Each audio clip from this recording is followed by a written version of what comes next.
2 and 3. Are there any questions or comments on our consent agenda? 1 is consider adoption of the minutes, regular meeting, June 15, 2026. 2 is consider adoption of the treasurer's report, May 2026. 3 is consider approval of the 2026 annual memorandum agreement for release from the Padres Reservoir, Mount California American Water, and the California Department of Fish and Wildlife, and Monterey Peninsula Water Management District. Anybody would like to pull anything off of the consent agenda? Right. Yes, sir. Sorry. Yeah, go ahead. I have to pull number 3 just for comment. Well, you want to pull it or you want to comment? I want to comment. Okay, I'll come back on the question. Okay. We'll come right back to you. Okay. Anybody from the public want to comment or pull anything off the agenda? Consent agenda. Okay, seeing no one here, no one. We'll come back to the board. What is the will of the board as it relates to the consent agenda? Move adoption. It's been properly moved in second. We'll open up for public comment. Public comment is open. Hold on, George. Oh, George wants to. No, hold on. George is not the public. George gets to talk as long as he wants. Public comment is open. Seeing no one. I see no raised hands. Seeing no one, hearing no one, public comment is closed. Director Riley. I just wanted to comment that one of the major participants in that survey, I think I have the right agenda item, is a CSUMB graduate. Okay. That's all I wanted to say. Okay, yeah. It was nice to see. That's all. Those are good comments. Okay. Okay, all those in favor of passing the consent calendar, signify by saying aye. Aye. Nays have the same right. Abstentions? Hearing none, ayes have it, motion carried. Item number 4, General Manager's report. Mr. General Manager. Thank you. I'll be brief. While Sarah's pulling it up, I do want to call your attention to correspondence that you received separately, a letter from the City of Carmel, which we will be addressing the Water Demand Committee in a couple of weeks.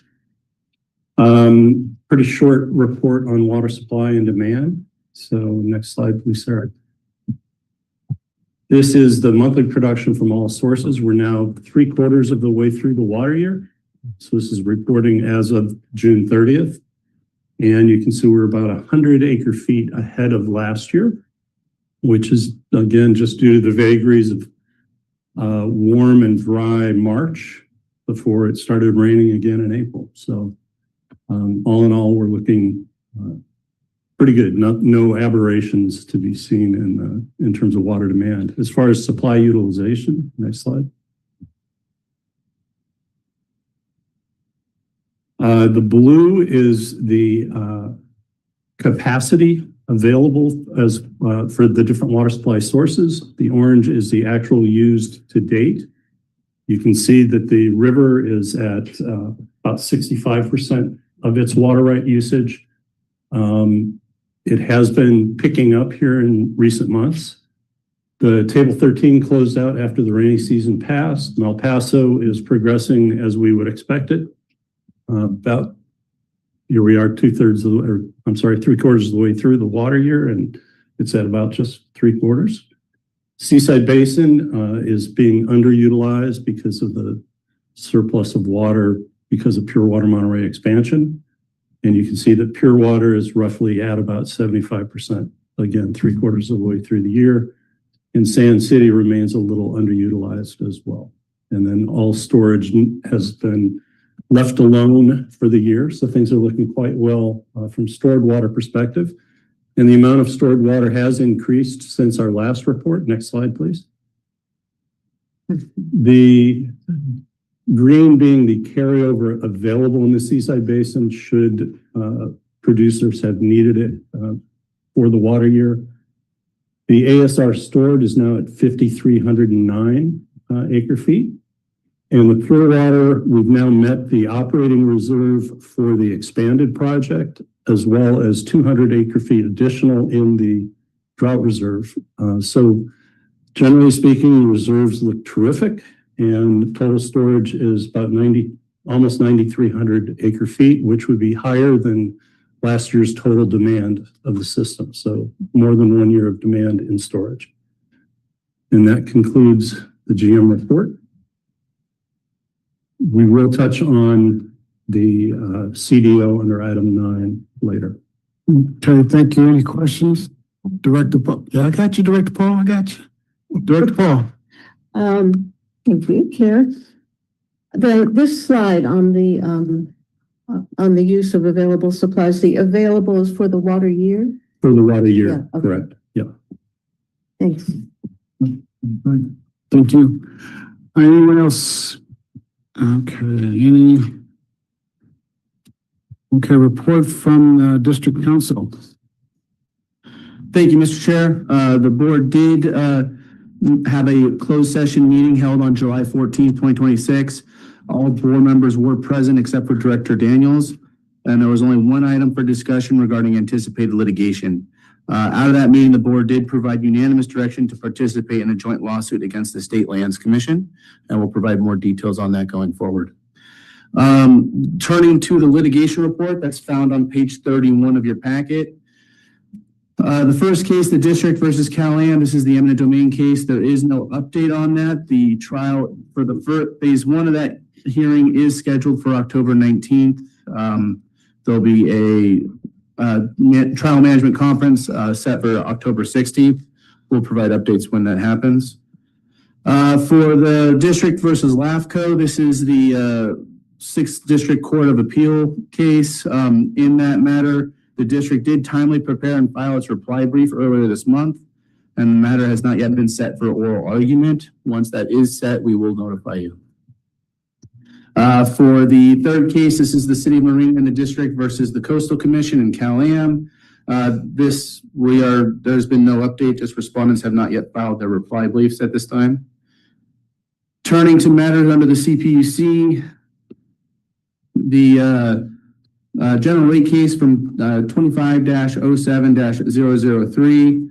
The update there is that Cal-Am and Cal Advocates did file their proposed settlement on June 8th.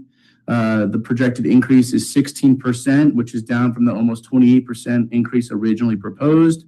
It includes operation and maintenance expenses, labor and benefits, capital budgets, various account balance recoveries, and other requests. For 2027, the Monterey Division operating revenues will approach $116 million to maintain Cal-Am's rate of return at 7.68%. The district did file comments on the settlement agreement on July 8th, with reply comments due in the next couple of days. Opening briefs on the overall application were submitted on June 29th, with reply briefs due July 20th. Those were filed today. We've been very busy today. And a proposed decision is anticipated in October with the commission approval sometime before the end of 2026. We'll provide updates as those come through. For the CPUC acquisition rulemaking, this is case 22-04- or matter 22-04-003. There was a proposed decision issued on May 29th, 2026, containing various revisions to the existing procedures that specifically were advocated for by the district. These new revisions include mandatory detailed impact analysis for both existing and acquired customers, expanded public notice requirements, and mandatory community engagement. The primary focus of the acquisition process is on failing at-risk and potentially at-risk systems identified by the State Water Resources Control Board, with expedited review timelines and refined incentives. The commission adopted that recommendation at the July 2nd meeting, so that those have been effectuated. Another matter, this is the district and the Marina Coast Water District and the City of Marina versus Cal-Am. On June 16th, the district, Marina Coast Water District, and the City of Marina filed a joint complaint against Cal-Am for violation of Decision 18-09-017, including various sections of the Public Utilities Code and the California Constitution.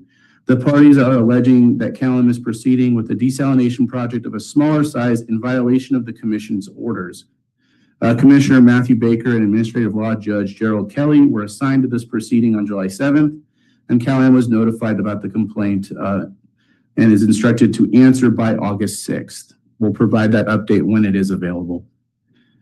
Turning to the district versus the State Water Resources Control Board, this is the Sierra Club fee motion. The update there is that appellants did file their opening brief. It was filed on July 16th, this Friday.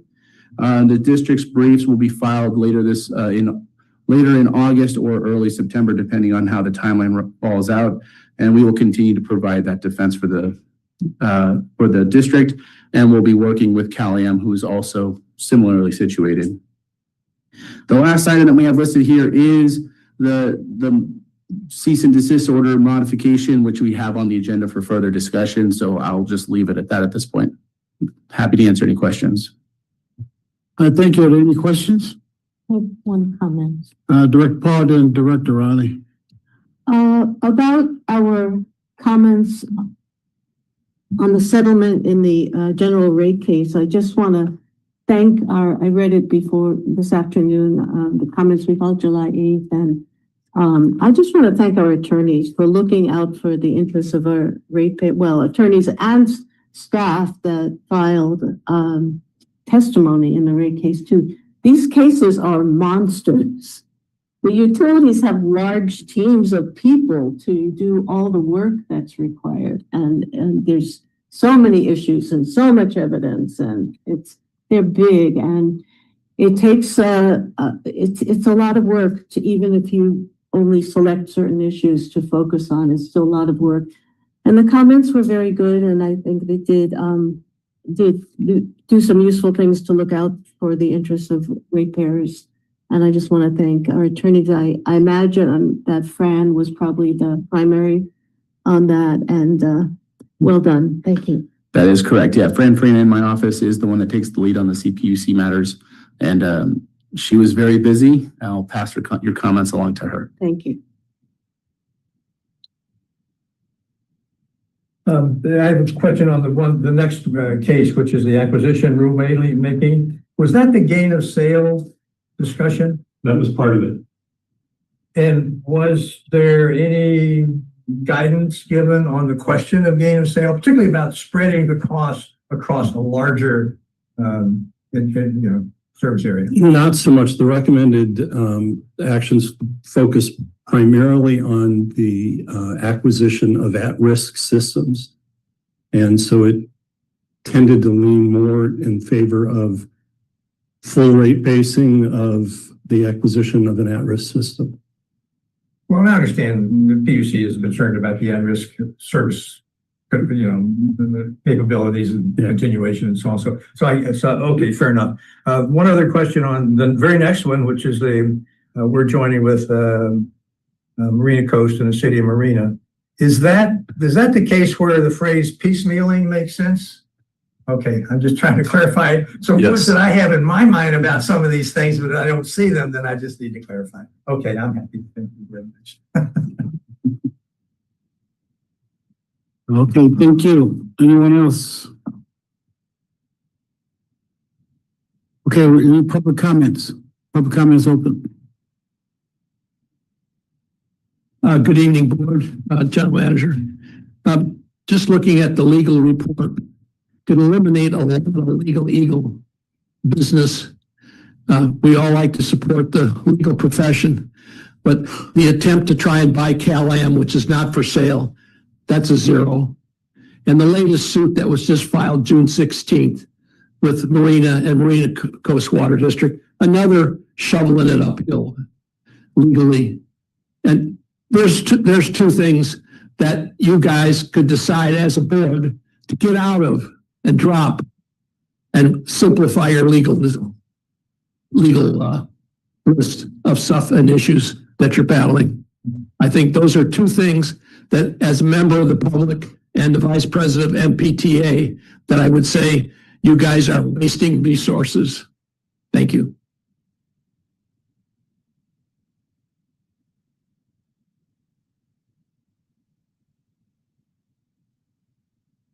Chair Oglesby, I have Melody Krislov. Okay. Melody, when you're ready.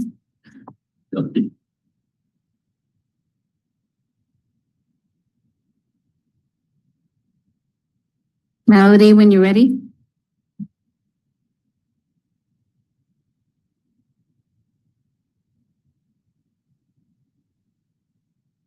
Okay, I also have Susan Schiavone. Susan, when you're ready. Good evening, board members. Thank you. I just want to somewhat refute what the earlier speaker said. The ratepayers voted to do this. The district found it feasible. They're going forward, and this will happen. And I'm hoping very much so that we have a positive outcome in this case. There will be a decision soon moving in that direction. So I totally support what you're doing. Susan, just 1 minute. We're having trouble on our end. Okay.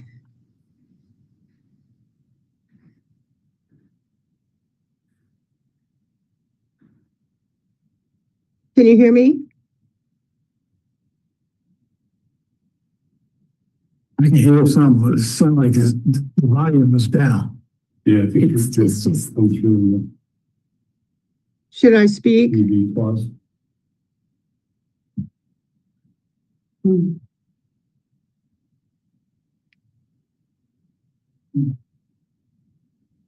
can text the comments.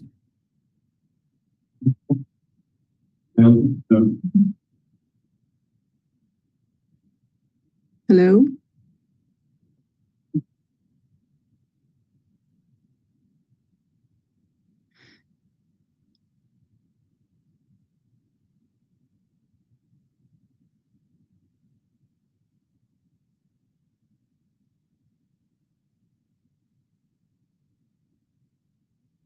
Are you hearing me?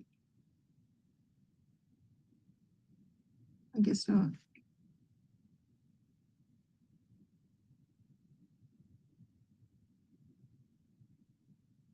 No.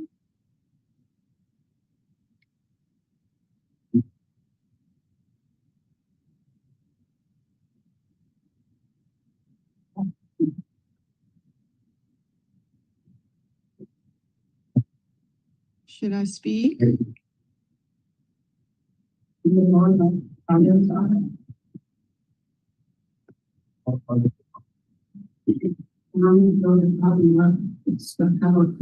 Yeah, no, these don't have that from the rim. Thank you. Can you hear me? Yes, sorry about that. Okay, so should I just not speak? You can start again. Want to try again? Can you hear me? Yes.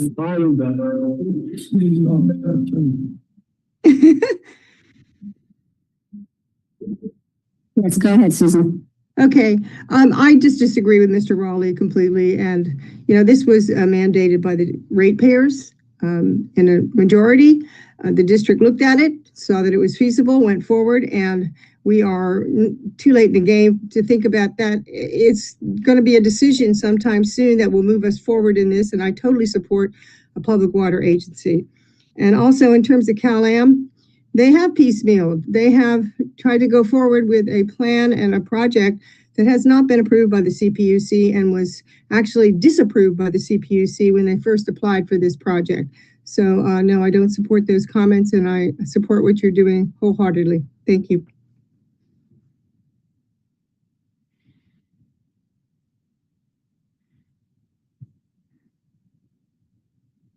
Okay, I see no other raised hands. Sarah? Yeah. If you would like to speak, you may address the board.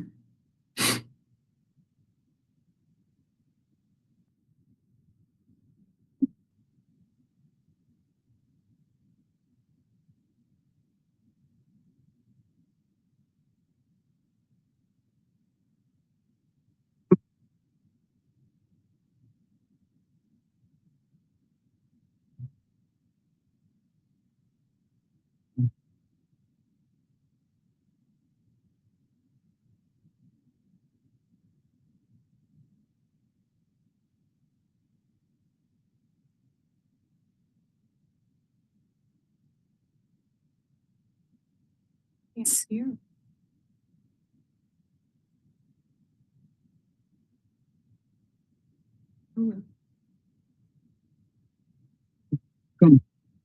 Come back to it. Let's close. Let's go to 6 reports on activities in counties, cities, and other agencies. Reports. Well, before I do that, reports from directors about travel, events, committees. All right, go ahead. Okay, yeah, I just want to report on a training program sponsored by the California Special District Association. I heard about this about a year ago. It was a new program being put on for board members. It's a training program like Brown Act and so on, but it's on financial management. This is a new program that they put on. I got in on the early stages because I was really curious about what are they saying. And it is a 2-hour program, just like all the others are. But I found this very fascinating. They talk about fraud a lot, and they're citing some statistics that just got my attention, but not that I have some any suspicion about what's going on. They said, for example, that governments, the global governments, are among the most represented in the frauds that are reported.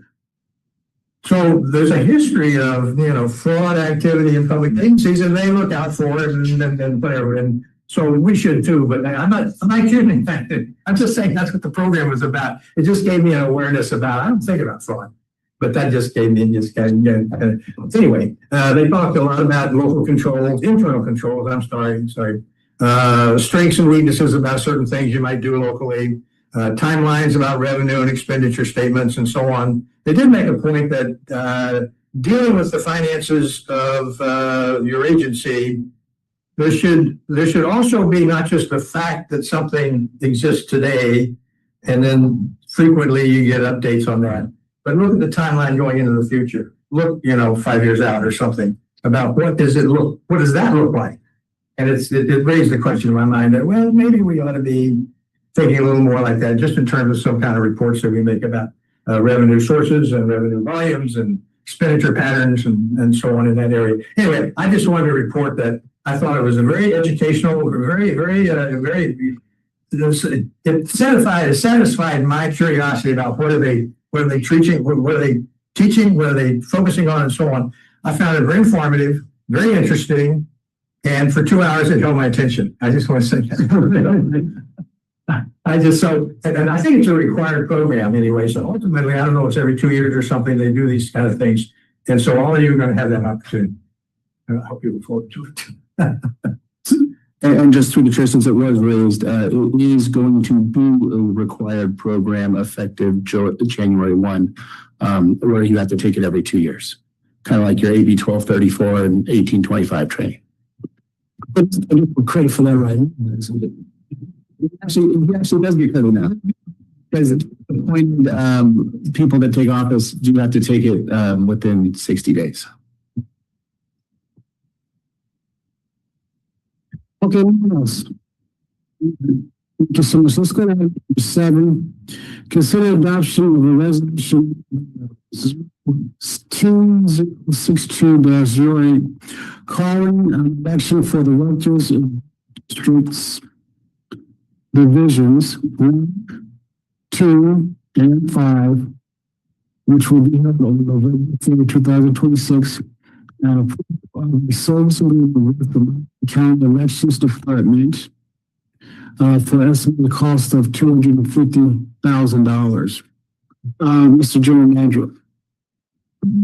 Well, I think you summarized it pretty much what it is. Sarah was wise enough to recall that Director Dwayne had to also run, which she knew, but I don't think we had informed of that. I think the budget, we always have this issue with the registrar's proposed dollars per voter and then the actual outcome. So I think the budget is sufficient.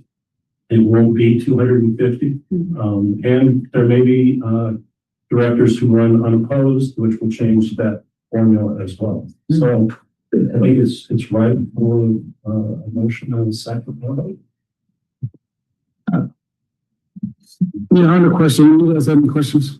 I have a question. I don't know if you have an answer for this or not, but somebody complained to me about the high cost by comparison of running for a vacancy on this board which is almost double what it is on a normal city or an adjacent city. Why are our costs so much higher than city costs? Have you heard an answer? Probably because there's more voters. So if you think of the two largest populated cities, they're in the mid 20,000 voters.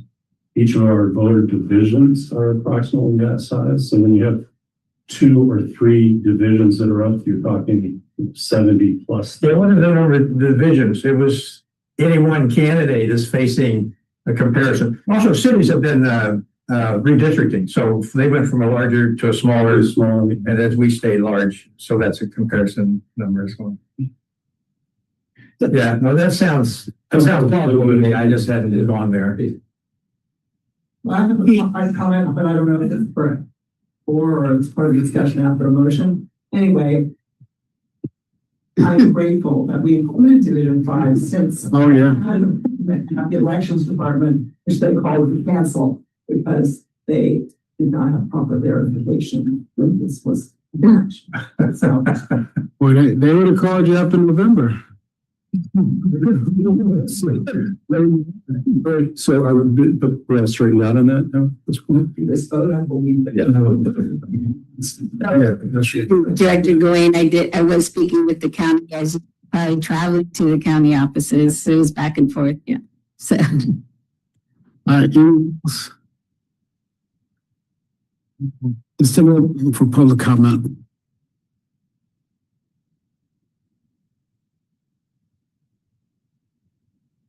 Chair Oglesby, I see no raised hands. Thank you. Comments closed. Second the motion? Thank you. The question? Yes, sir. Yes, this is it for me.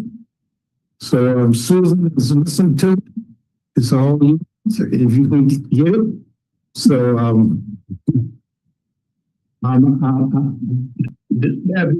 show mention that I made, but that's it for me. So it's all as you. So now, please register. Make that permit. Thank you. Thank you. Just I have two just clarifying questions, I guess. Where some from 250? The registrar. Yeah, I just wanted to verify this register and whatever the final cost is, they'll send us a bill and we'll pay the proper amount. Yeah. And I know for me, I had the same type of questions that George as Director Riley had. Somebody for the local, what is the school district had the same similar, this was different. It had the bill about it too. So, what other questions or concerns? All those in favor, please raise the sign of vote, which is aye.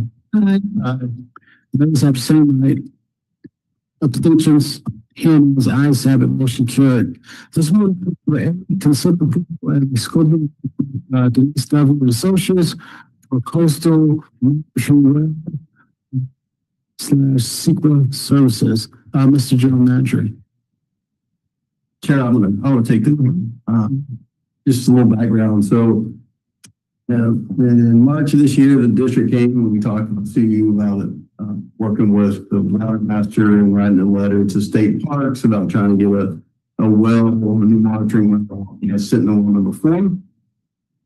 Then we had a strategic planning session. We talked about priorities, medium, ongoing, and then high priority. The high priority one was protecting assets in the Seaside groundwater basin. And so, as we were going through these exercises, we kind of focused in on, developing a new monitoring groundwater network. As Sarah will pull this up, the next slide. And so we've kind of seen a little bit of an area in the northern part of the basin that is devoid of monitoring wells. And so what you're seeing here, and John Lear is on the phone as well, on the call, and he can jump in too. But the spider web that you're seeing here are the impacts of pure water Monterey water being put into the basin, and where it's going to go and being extracted. We're trying to keep it all inside of the black line to the north. And so these are the The bigger one are the two new injection wells for the expansion, and then the other smaller clusters are down with the existing injection wells. And so if you, next slide, so if you turn the page here, and so we're proposing 3 new wells, those are the red dots, plus the 2 wells on the west. So wells on the west are, one is the Gandor property, and then the other one is the state parks property.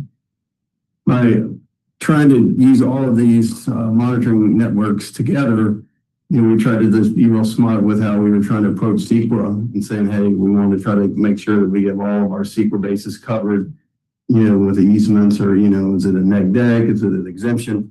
And so with this firm, they have specialty and had worked closely with state parks before.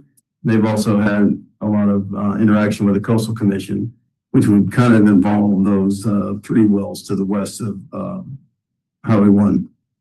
And so we're just looking for a recommendation that the board approve the contract with the Dusuppy Associates for some of their CEQA services for these monitoring wells. For a not to exceed amount of $121,000. So if you have any questions, John and I are here. Thank you so much. Are there any questions from the board? I have one. So at the bottom of the first page of the staff note, it says that the additional data points we would get from these new wells would help determine whether groundwater is migrating toward the ocean, towards adjacent groundwater basins. So currently we don't have enough information to make that determination. Like on the northern part, you know, John and the water master are pretty confident that water may not be seeping out of the basin. And so this is just kind of like saying, hey, if these monitoring wells are there, they can pick up the quality of the different water that's in there. So if Pure Water Monterey's all of a sudden started migrating to the north, you can pick up the signature of that in the wells. So then that would kind of help dispel the myth of, oh, water leaving the basin. Or if you have new monitoring wells out the west, you know, they can detect if there's a signature for seawater treatment. Sounds pretty useful. Is there a target date for completion of the project? So we're actively in conversation with 3 of the owners of the properties. And so just depending on how quickly we can turn the CEQA around, we can get, you know, an agreement on an easement, and we can, you know, do design and stuff like, and design and the drilling. So, geez, it would be, I hate to put an estimate on it, but, you know, we're trying to work as fast as we can. And, you know, if you can line 3 things up in a row, it's a lot cheaper versus like doing one in October, one in February, one in July. The mobilization costs add up. So we're going to try to be strategic in how we try to put all these together. Yes. Just on that particular question, well, how much time do you think? Well, let me back up. Are there 5 new wells we're talking about? Yeah. I see 5 red dots. That's all I'm saying. So it's not just one well. It's all 5. Right. And so you're trying to put them all together. And so, so let's say you get the work done. You get all 5 of them. You get them lined up. How long might this EIR report take? We hope that this will be done within 6 months or soon. Okay. Because some of these sites are already disturbed. You know, some of them are a parking lot. So there's a lot of the CEQA information you're not going to have to really mess with. It's a couple on the west that are the ones that we're looking for the assistance with mainly. Okay, and this is all in cooperation with Water Master. Yep. And to do that. Yeah, I thought there was a replacements as well, so don't think of them as all 100% new. Well, so that was, what do you do? Fill it up. I forget what you call it. You damage. I forget what it's called. It's destroy the well. Is that one of the nearby dots? Is that on this map? Or where was that approximately? So we had forward 9. 9D. So that's up north then. Okay. Yeah, but the Sentinel well That's a relocation and an improvement in what things can be monitored. John, if you want to jump in to save us here. And then there was a lot of federal schools. Sure. Yeah, there we go. I can, yeah, sure. If you guys can hear me. Yeah. Okay, great. Yes, the two wells that are on the southern western of the map, one is that Mike mentioned was Gandor's property. That's a replacement well. As he moves forward with the development of the resort that goes there, the current location of the well is incompatible with his construction plans. So we're working with him to move it to a spot, replace it about 300 feet away from the existing well. And our goal with that well is to mimic the existing well as much as we can in order to keep kind of the same data collection record. The well that's next to the Sentinel Well 4 is those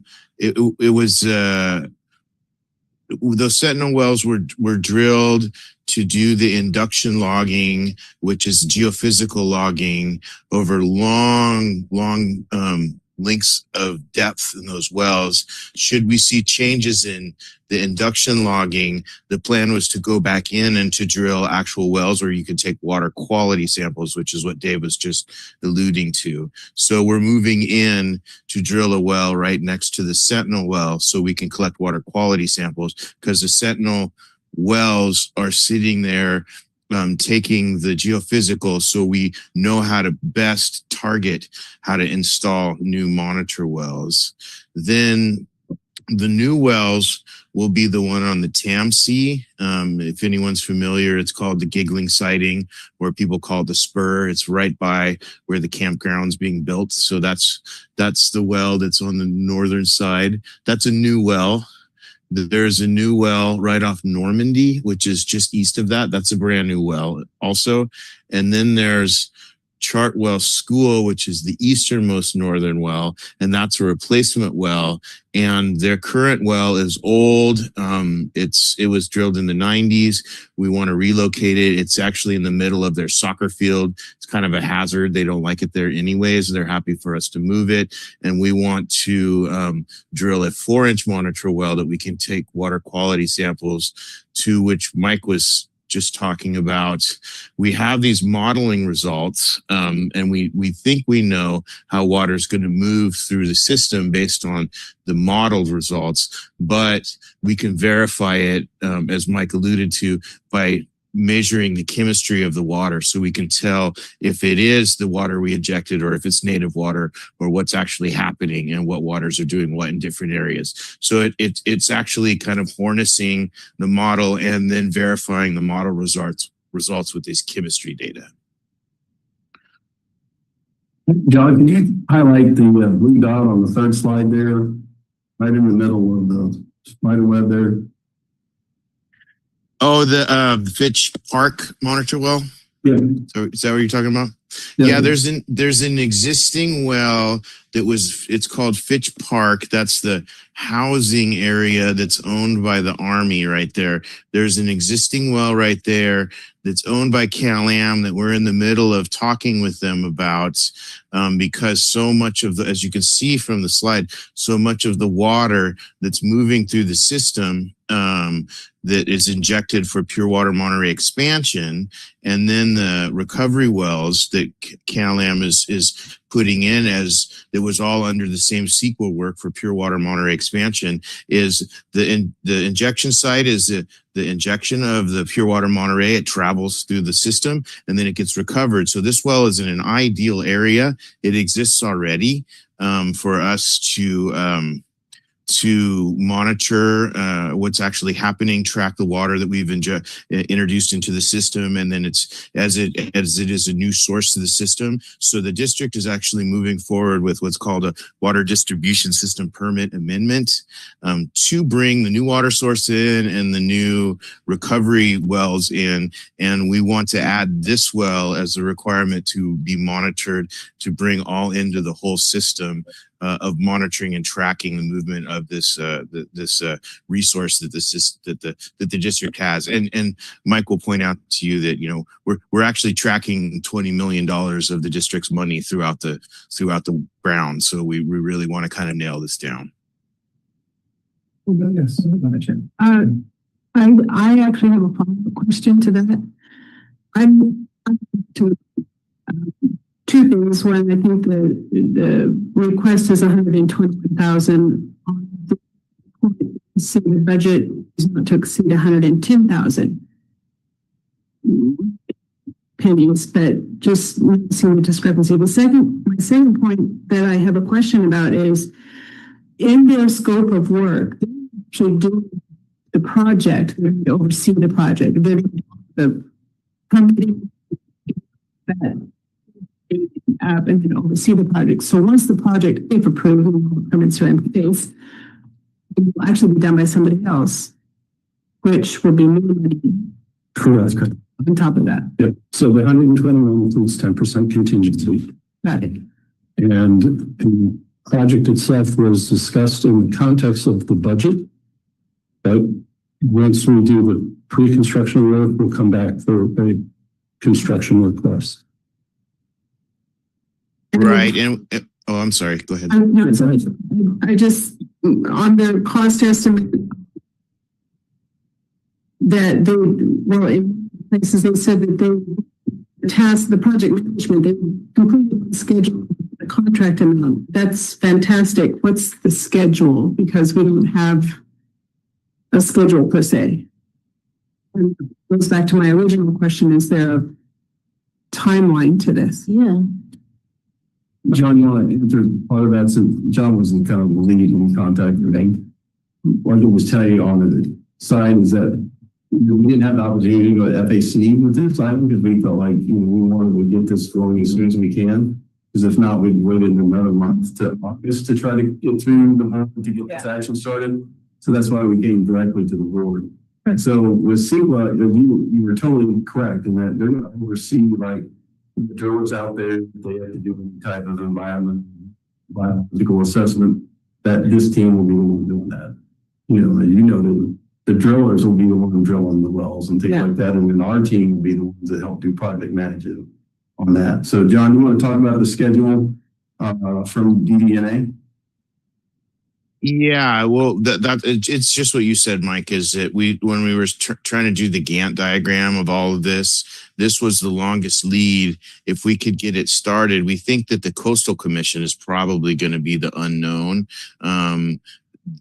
Recently, as 15 years ago, the monitor wells used to be just kind of an exemption for Coastal Commission. Now they require a coastal development component, a little bit more work to do. So that is the unknown that we want to get started. We think it's going to be the longest lead. We also wanted to get this contract underway because we're working with state parks as the landowner.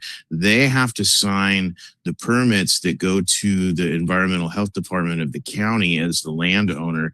They need to be comfortable enough that we have our ducks in a row, that we're going to do the correct work for them, because it's in the Coastal Commission. The county has a higher level of review as well. So there's a lot of kind of unknown review because of where the well is, and it's located with sensitive species. There are a number of sensitive plants in this area that we need to be careful of and develop a plan around. So as a geologist, drilling a well is the easiest part to me. So that part will be 2 to 3 weeks once it finally breaks loose. But it's this kind of long march up to that we're trying to get started first. So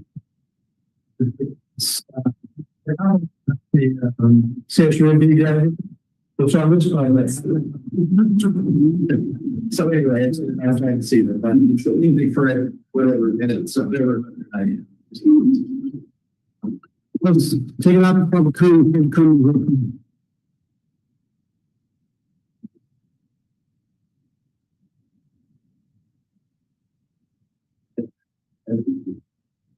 The other colors. The one map's the green, yellow, yeah, what was it?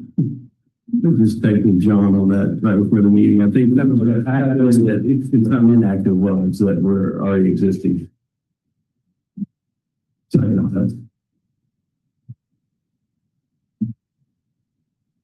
Chair Oglesby, I have Melody Crisler.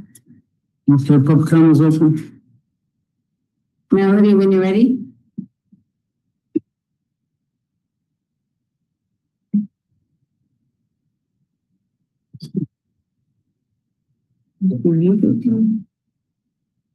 Melody, can you hear us?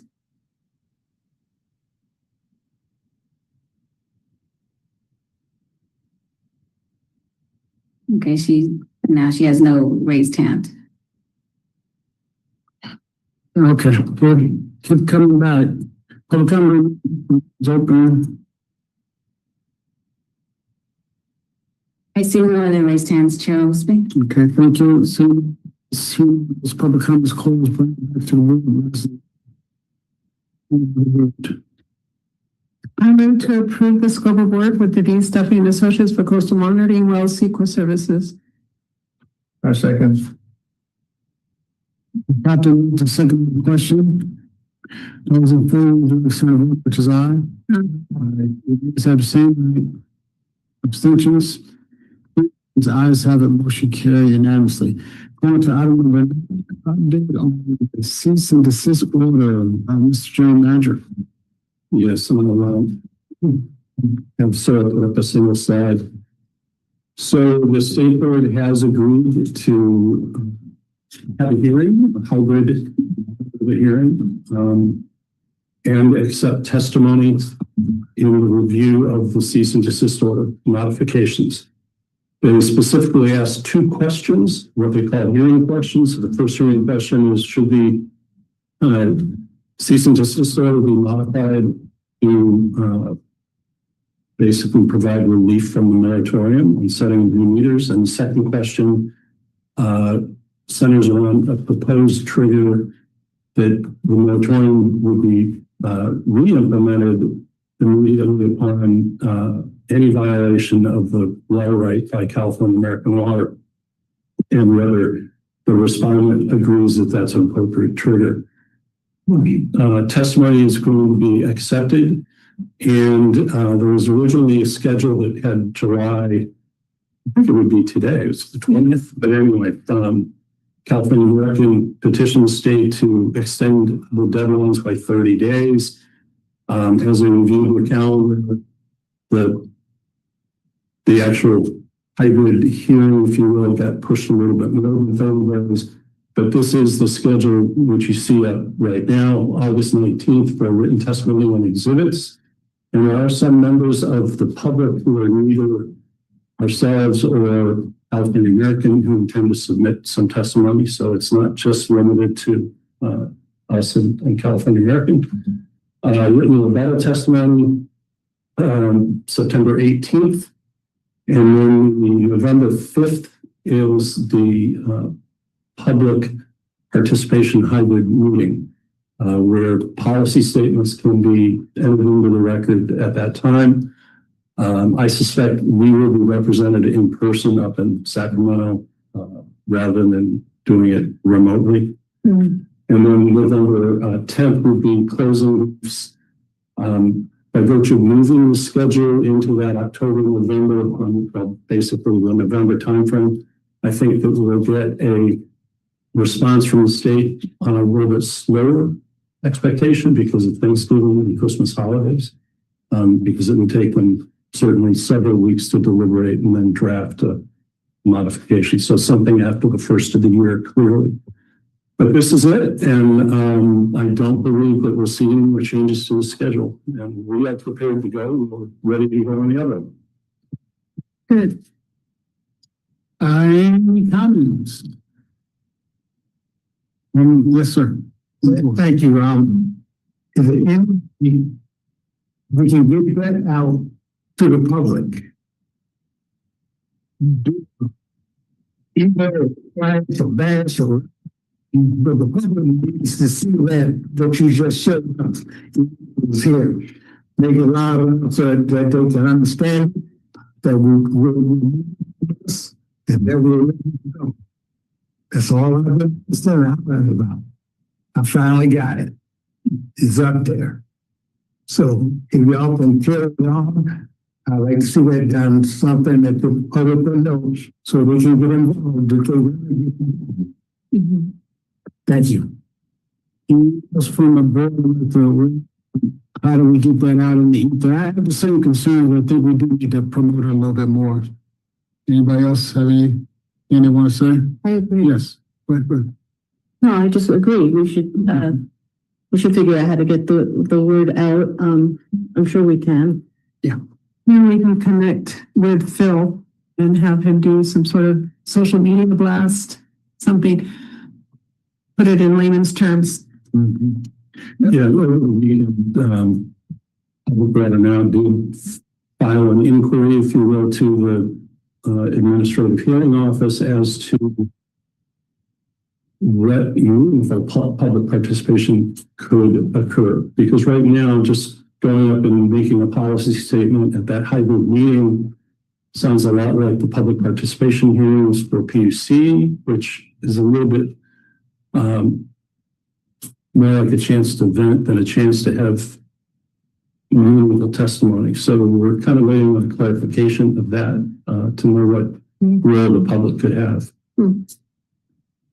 Director Riley? I want to jump to committee reports. The outreach committee has any. Let's I don't know, but this is on outreach. I mean, this is on this. we're trying to get that done. I just want Okay. with public service announcements and so on through CSUMB. No, I'm at KZU. Oh, yeah. And then I just wanted to hook those two together, and I just wanted the board to know that there's this arrangement on NPR for public service announcements, and I just think the board should know that. And I don't know how many go into the details of some of these committee meetings, but the outreach committee reviewed it. Well, and that's timely related to this because we cannot use those public service announcements much beyond what you hear right now. So we can't advocate, and we can't even support, call it a product of ours. It's just we're underwriting and support. So we could not use that form to get any of this information out there, but certainly the email us. Yeah. This is compared to what we talked about. Yes, thank you. I just have a follow-up on the general manager's comments about getting clarification on public input. So when you find out about that, you would share it with the board. When you find out what that opportunity is. Yeah. So you should know that we have a number of property owners who kind of organically on their own have said, what can I do? Because I can't develop my property. I can't build a house. And so there was a real interest in participating. So we are trying to nail this one. We're also trying to be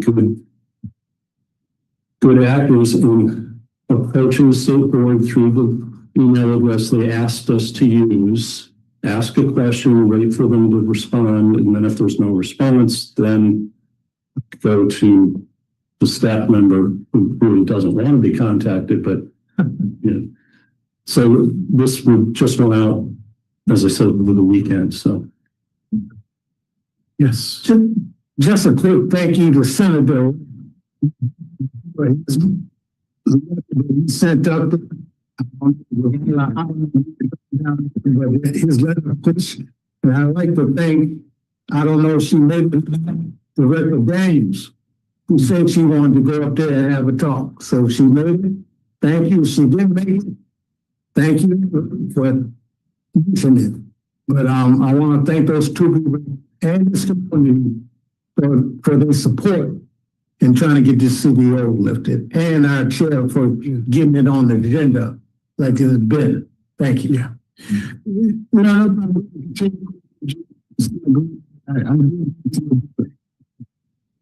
Emphasize all of this and keep pushing up there.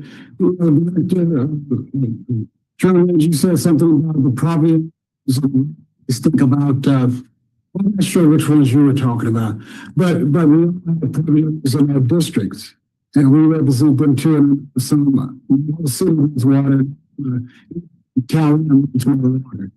And this is what they have given it, and is going because I still have people asking me about using water. We're still fighting this battle, and it's been a long, 12, 14-year battle. As I said, I think this is the closest we've ever been. This type of decision. Correct. In fact, the first two, we were trying to reduce concern and figure out some type of project. But close to showing that we are not trespassing anymore and asking them to take a look at that. And I do want to thank Jeremy and his team, and we know Cesar Leonard for years, and the latest iteration of that work was that letter, but we know he's been working on this for a handful of years. And of course, I don't know if Director Daniels, but advocacy is important. And so we appreciate her for that. This is information, so if anybody else had anything before we move on. We did let the supervisor off the hook because she was committed and then the notice came out. Yeah, I think information about how public people can participate and can listen in and know what's going on once that's available. Public comments, so public comment is open.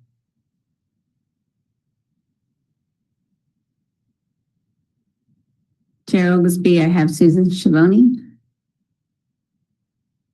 Susan, when you're ready? Thank you. Can you hear me? Yes. Good, because I can't hear you. It's very choppy and it's hard to hear your words at all. But I just want to thank you for taking this forward to look at the CDO and have it modified. And I want to thank Director Edwards for pushing this as hard as he has. I think you've been very much a warrior for this, and I appreciate that very much. And when you get the details of how the public should respond, and I appreciate that as well. And I think we all want to be able to help as much as we can. So thank you all for the effort, and I'm really looking forward that this is going to happen. Thank you.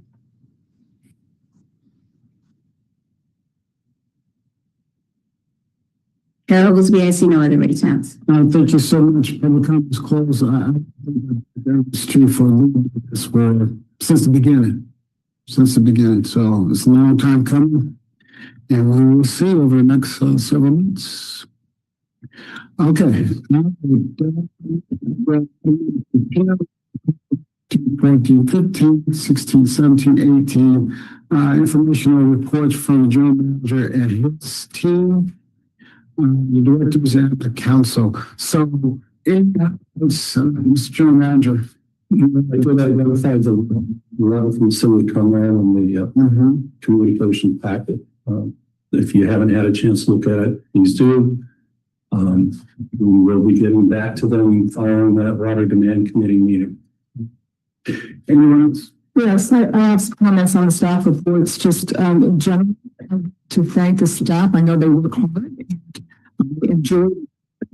I wanted to say that the fishery and preparing for the management reports that I will enjoy sharing with people. Carmel Valley, Division 5, the home of the river. Have questions about those things. So just short, sweet, clear, and great. And just to prove that I am reading and enjoying these reports so much, I want to say that the fishery report and supply report have 24.29 inches of rainfall, but they disagree. It was 115% or 116% of the average. Some people are really important. Well, they don't use the same measurements.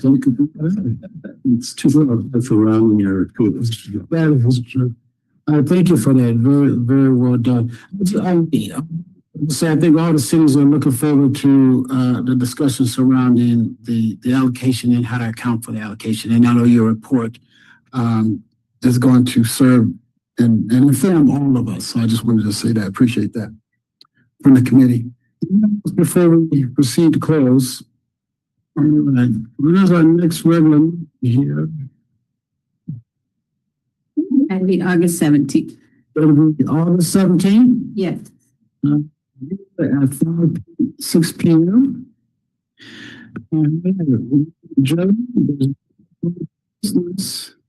This meeting is adjourned.